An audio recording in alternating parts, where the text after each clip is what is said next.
What's going on, everyone? Welcome back to another video about Pi. If this is your first time on the channel, we are currently trying a new goal and we want to beat out Big Mike on his YouTube channel with 41,000 subscribers. So please consider hitting that subscribe button, liking this video, commenting, all that good stuff. Turn on the bell notification as well. Now, over the past couple of videos have been very high and toiting and talking about Pi. Yes, this is a Pi video. Now, this video potentially might piss off a lot of people, so I'd be anxious to see some comments below. But since I have been talking about all the positives and all the fun and how to earn Pi and free Pi and Pi, it's only appropriate that I do the other side of the coin.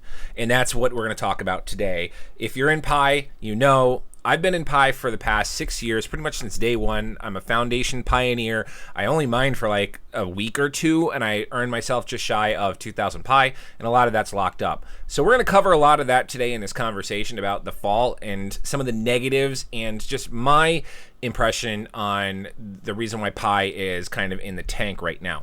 This is not a technical analysis channel. I don't believe in graphs and charts or anything along those lines when it comes to crypto, just because of things like NFTs and meme coins, and the market can shift at the drop of a hat. So we don't do any of that. But we're going to talk about other stuff that maybe you agree with me, maybe you don't. So let's just get right to it and we'll pull up everything on screen. Nerdy dude stuff. Spoiler alert for future content, we are testing a platform, and I'm just going to do that real quick if everything pops up on here, so that way you guys can see it here firsthand, and then we're gonna move on. Anyway, so everything that you're gonna see is available, the links down below. Do your own research. I'm not a financial advisor, all of that jazz here. Currently on Pionex, and we're gonna talk about Pionex here in just a moment as one of the negatives to what I think is Pi. It's not a negative for Pionex. Don't take that out of context or wrong. It's a negative in regards to Pi. I'm actually enjoying Pionex very much because they have trading bots on there. But really right now on Pionex, this is where we have a majority of our Pi. And if we open up the detail of the trading bot, actually it's over here. If we look at the detail of the trading bot, I currently have 583 Pi sitting on the Pionex trading bot. And it's sitting at 80 cents right now, and even though I'm down $500, it's because it's the price of Pi. When I started with the trading bot, it was at an initial price of like $1.78, and of course, you know, it's break even, you know, blah blah blah. But I was thinking about actually stopping this trading bot and then sending the Pi back to the Pi browser wallet. I just don't want to have all my Pi centralized on one wallet, and really that's the only place to hold Pi. So that's a negative right there, is on the Pi browser or on another exchange. You know, you always paper wallets and stuff like that as well.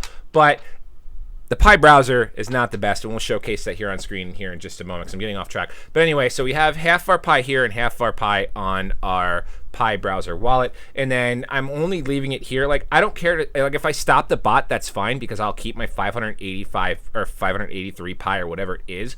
But as the bot fluctuates, let's say Pi price does eventually go back up. Like, for example, right here, we did a sale earlier today at 2 o'clock, 2:08, 1400 hours, 8, and it was a 10-cent profit. So we made 10 cents off the trade. So that's really the only reason why I haven't pulled off the Pi and just moved it over to the to my Pi browser wallet, just because I'm still making trades on it. Now, the Bitcoin holding, my Bitcoin USDT, is doing great. So I can't say enough about Pionex with the trading bots. They're really reliable and really good. It's just a matter of the price and the token. Sign up for that in the link below.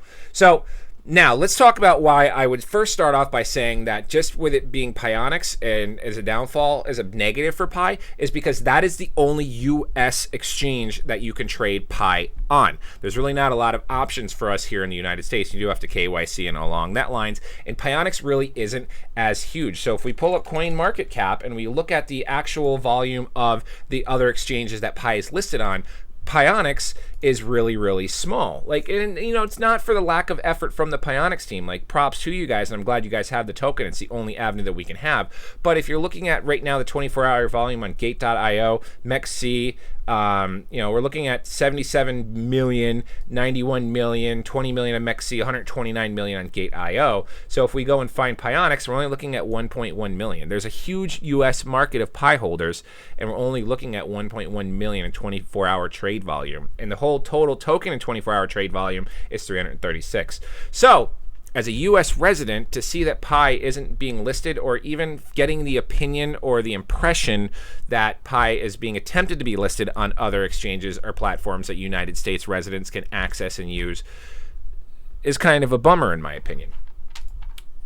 Speaking of trading, and I'm going to segue this really weird. Speaking of trading and utilizing Pi and sending it to exchanges and all that stuff, another thing that drives me nuts, and this is kind of a back and forth symbol, is back a little bit ago, there was a countdown timer and it ended on Pi Day, March 14th, and that was to verify anyone that was on your team that was unverified, which means they hadn't completed KYC, was going to forfeit the Pi of the unverified balance. So this means right here is I have 4 team members, I'm not going to pull it up, but I have 4 team members that have not completed KYC. So this 786 Pi is, I think, and I could be wrong here, is just going to get burned potentially and not earned. Like, this is a referral bonus for Pi. Now the 786 has been going up, and this is what drives me nuts.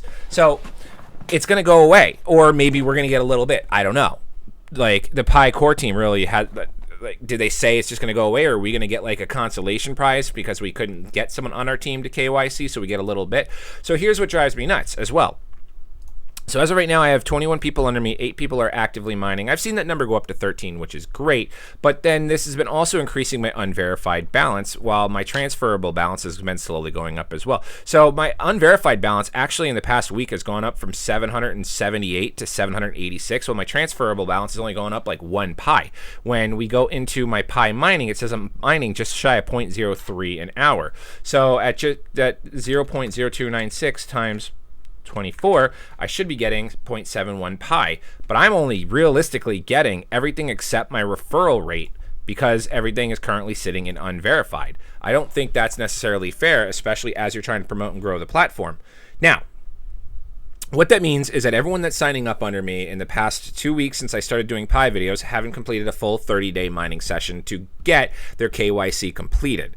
I understand that. So hopefully when you guys complete your KYC and you continue to mine, we're going to see more of the unverified balance go into the transferable balance. Now we're going to segue into the transferable balance. Now that the second round of migrations for the original Pi founders ended on March 14th and people were starting to see their balances, there was a bunch of faux-pas with that as well.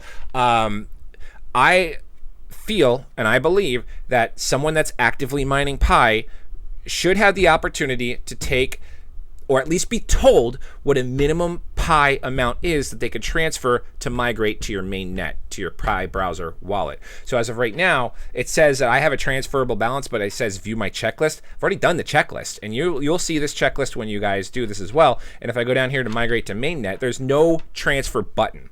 I feel that once mainnet is complete and your KYC is complete, there needs to be a transferable button, because there might be people out there that want to transact on this $3.58 Pi. Now, what I've been doing pretty much with like my geode miner is every Monday and every Friday. Well, it's every Monday, Wednesday, and Friday. What I've been doing is taking the $5 to $12 or $5 to $6 I earn a day with the geode, and I move it over into a little bit into my BTC USD trading bot. I can't do it in the Pi one because it needs like $800 minimum, but this one only needs like $4, which is great.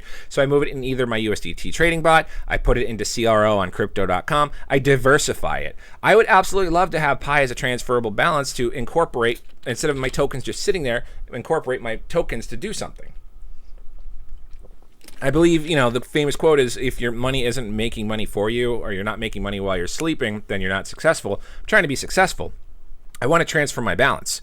I want to move that balance around. The second migration is done. Your countdown timer is done. That needs to be done. This is stuff that will take the average, everyday, normal person trying to jump into Pi, and it's going to prevent mass adoption of this project because the normal, regular, everyday person doesn't have diamond hands, and they want to transact and see a tangible dollar amount to the assets that they have. I just know that's how people like to think. Yeah, that's potentially $4 sitting right there in my transferable balance that I can transact upon, but I know I'm not going to, but someone else might like it. So that's something that drives me nuts, is that transferable balance, and the mining and everything isn't really good and tangible. Now, the next thing that kind of drives me nuts is when you do the KYC, and this is where it kind of bothers me that the PCT, the Pi core team, is not really as transparent as we would like. So I did a video recently. It's only got like 174 views, so you guys probably didn't watch it, but it was how to get more Pi, how to earn Pi, and that was through being a validator, a KYC validator. Now, I've done some validations, but there's really nothing that's promoting me or driving me to do more validations other than I'm going to get Pi rewards at some point, but I don't know how much. So if you go onto the Pi browser and go to KYC, you're going to see this yellow bar that says Pi earned coming soon, and you're going to see your validations and how much you do. What does that mean? Does it mean I'm going to earn one? I know this is not the real number, and I know they broke it down in a video, but it was really freaking unclear. But it was like, am I going to get 1 Pi per validation, or am I going to get 0.1 Pi for validation? Am I going to get 0.05 Pi per validation? Is the energy that I'm using on my cell phone with the screen on even going to be worth the Pi that I'm getting from doing these validations? You know, if we break down the bandwidth it uses, the cell phone energy it's using, there's no transparency on these ways to earn Pi, and that could hinder someone from wanting to massively jump in. Like, if I was to tell you as a valid, like if I was to hire you for a job, and I would say, well, you know, every single day I want you to click this button on this remote once every 10 minutes. I might pay you $15, I might pay you $3, I might pay you 50 cents. Are you going to click this button or even make an effort to remember to click this button if you think you might be getting paid 50 cents? Probably not. But if you were knowing that you were making $1 every time you click the button, you might consciously try to remember to click the button every 10 minutes. If you knew you're making $15, that's beyond the point. But if $15 to click the button every 10 seconds, you would set a timer for 10 seconds and click it every fucking 10 seconds.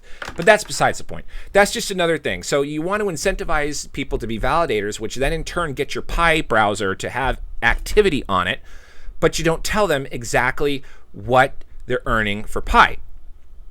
Now, where they do tell you what you're potentially earning is running a node. So I run a node, and the more I run the node, the more the node bonuses goes up. When I did the video, I think we're at like 1.74.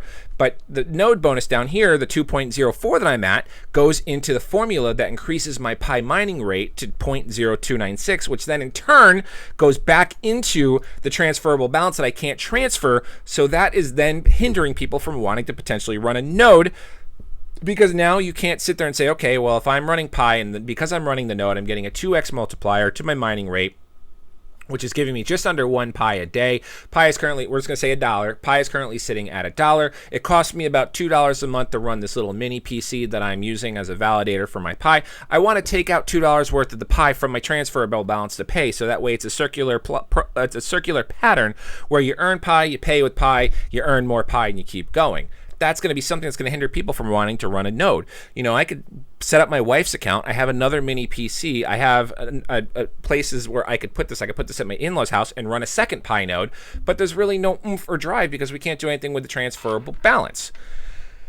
On top of that, the Pi app browser is really, really clunky and really, really bad. I've tried to go in there. There's nothing on here. Like, I've tried to even do, like, pull up Google or the Fireside or even explore the ecosystem. And outside of playing the tower drop game, it's really clunky and not much fun. Even the tower drop game's got glitching and moving. So there's really nothing on here other than potentially increasing the mining rate on the 24-hour Pi sessions that inspire me to use this. Like, if this was as fluid as Brave browser or Safari or Chrome, I would or even freaking Crypto Tab browser, when we used to talk about that, I would switch over to the Pi browser as my primary source of pornography. I mean, browsing. But it's really clunky, and it just doesn't have that oomph that I need when I'm trying to pull up recipes and skim through the 400 hours of the story on how to make pita chips.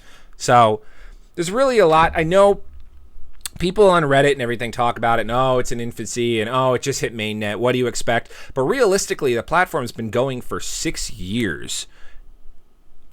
You'd think you'd be a little better than that. They might have been strong-armed into going to mainnet, so that way there could be some tangible value to their token, so that way they can fund maybe a bankrupt hole that they're in. I don't know. But anyway, let's jump to full screen and wrap this video up. If you made it this far, thank you very much for watching me bitch and moan about the Pi network. I do have to make sure that I am not just biased and like, yay, gung-ho, Pi. There are issues I have with the platform and the project and the coin, and I wanted to share those on camera as well. If you made it this far, also, thank you very much for watching. But don't get me wrong. Actually, you can get me wrong, because when Pi first came out, I mined, I got like 4 people under me, and I mined just enough, and right now I'm really regretting not hitting that button every single day for more than a week. But after a week, I didn't really see much going on with the platform. I kind of foo-fooed it off to the side. I barely even remembered logging it back onto my device.